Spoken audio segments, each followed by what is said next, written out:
Principle number 4. Use applied behavior analysis to determine the communicative function of the child's behavior. Which is the fastest way to gain someone's attention? Raising your hand or yelling? Many of you probably choose to yell, if you had to. Children with ASD that we are supporting likely choose yelling too to gain someone's attention. Why? Because it works. Behavior is a form of functional communication. If you have a child, remember when they were about 12 to 14 months old and they wanted something but they didn't have the verbal communication to tell you what it was? Your child probably pointed at things, grabbed your hand and pulled you to the item, independently climbed to reach the item, or they may have over time become so frustrated that they broke down into tears. Now think of a child or adolescent with autism who has limited functional verbal communication. How are they communicating? Many of them are likely communicating in the same way that your 12 to 14-month-old tried to communicate. It doesn't mean that they're functioning intellectually at that level. It just means that their communication skills are stuck at that level.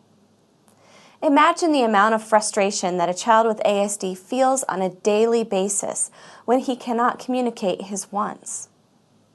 One important component of applied behavior analysis is the component of functional behavior analysis. Functional behavior analysis is the process of identifying the communicative intent of one's behavior. The primary functions of behavior are escape avoidance, attention seeking, and trying to obtain a tangible item or sensory input. This process allows you to look beyond the initial behavior to see what the child is trying to tell you. This process works not just for children with autism spectrum disorders, but for all people in general. You see, we all use our behavior to communicate. Have you ever asked yourself, I don't know why he's doing that?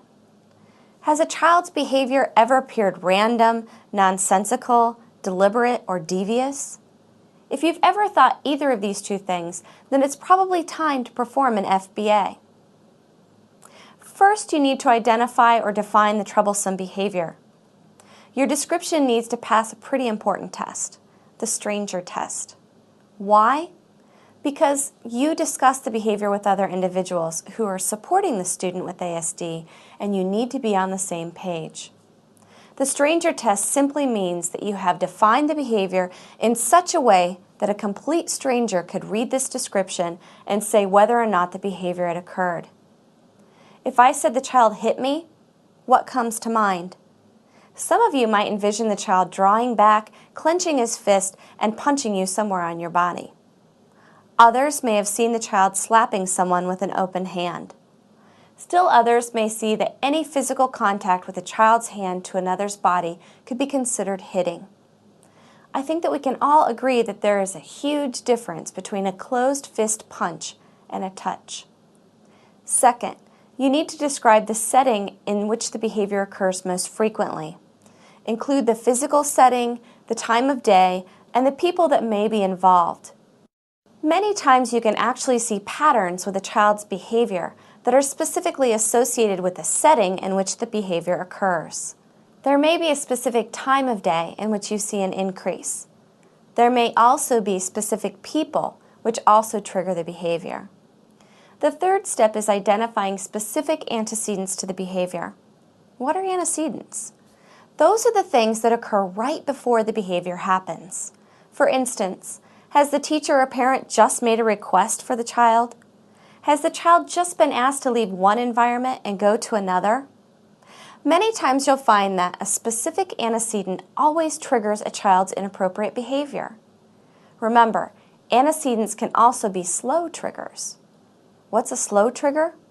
It's an event that starts the process of a behavior that may not be visible until much later. For example, a child gets up late and doesn't have time for breakfast. He does a great job of waiting for snack time, but when he makes a request for his favorite fruit snack, they have just run out of them. The next thing you know, the student is climbing on the table and grabbing the snack choice and throwing it across the room. The slow trigger may have been rushing in the morning, which started the chain of events.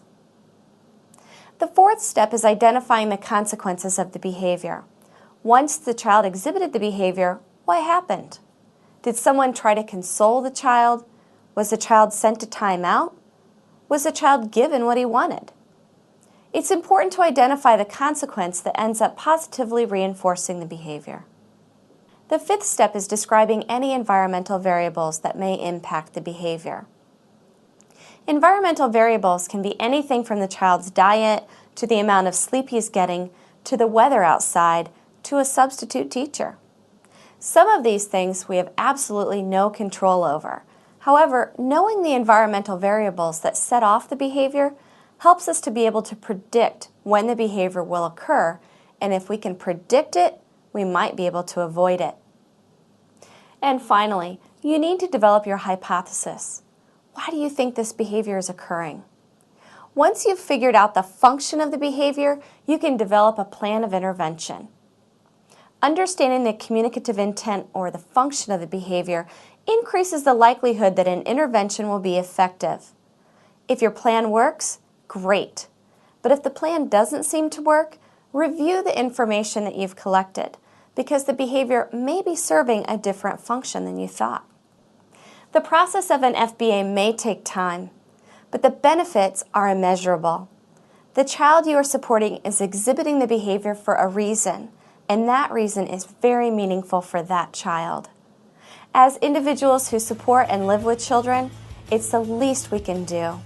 Remember, behavior equals communication.